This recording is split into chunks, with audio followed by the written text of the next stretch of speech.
It's really amazing how some of these social service agencies prey on the people they're supposed to be caring for. I got heart failure just turned 53. I got it when I was 44, so I don't know, you do the math, and it's been that long I've been trying to get any kind of help. And what you'll find is you just start to get farther and farther down the heap, and once you get like me to the point that you're actually forced to live in the woods just to survive because you can't work because of your heart, the little bit of income you get from eBay and Etsy isn't enough to really survive off of, so you have to turn to these social service agencies. Now, I was at this first one, Anchorage Neighborhood Health, and they at least kind of gave me lip service. Their big thing is they like to do Uber stuff. They get you on an Uber. And I was like, well, I could just walk down there. I walk every day to try to get my heart working again. And they, oh no, Uber. So they gave me some Uber rides and kind of, I don't know really what they did do. It seems like I had a lot of meetings. Their caseworker, he often sits on the bus and he'll deliberately sit next to me just to point out that he's ignoring me. Like he won't return my emails. I mean, is that sociopathic behavior or what? Next time I'm going to be like, hey Joe, do you watch my channel? What is your deal? And why do you keep calling me like Mr. J? What? I don't get that phony like friendliness thing. Have you noticed how people are starting to do that? Like, hey, Mister, and they call you by your first name. Like, that's dumb. Don't do that. But then I was at this other one, and I'm not gonna mention their name right now. I will in future videos because there's gonna be some upcoming lawsuits or something. I don't know. Maybe they'll have one of their kill squad come out and put a bullet in my head. You think I'm exaggerating, but wait till you hear this story. So I see the little piece of shit at the library, Joseph, and he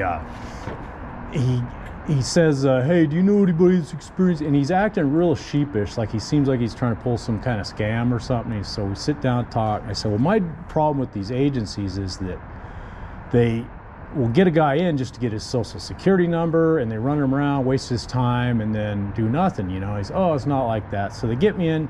They say they're going to give me a voucher for housing. I find housing. I get in. The person is absolutely insane. I'm having to pee in jugs because I can't even go to the bathroom. I'm explaining to them that I got heart problems. I can't deal with stress. That I was very specific in the ad. I said, I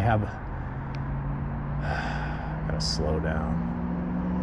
I've got an aortic aneurysm. I used to take care of a woman with dementia. The house was falling apart, flooding. There was a biker gang next door, and it wrecked my health, my adrenal system. Consequently, I'm disabled and I need a low stress environment, right? That's why I make my money, if you look at earlier videos, off a nursery business, because I'm trying to cultivate a peaceful existence. So I explained this to this person. I tell them I have nitroglycerin pills for when my heart gets bad. And she just keeps playing this little game, you know. Even at like 2 in the morning, I'm trying to go down there to go pee. I can't even pee. And she gets crazier and crazier. I call my caseworker, say, hey, this ain't gonna work out. I gotta get out of here. So I try to get out of there, and she keeps at it and gets so bad, I end up having heart failure and passing out in the yard. And at some point, it sounded like cops show up, and they're laughing as they walk by me as I'm passed out on crutches. I'm on crutches now because I can't even walk from my heart failure coming back. I don't even know if I can finish this video, honestly. My heart's starting to go right now.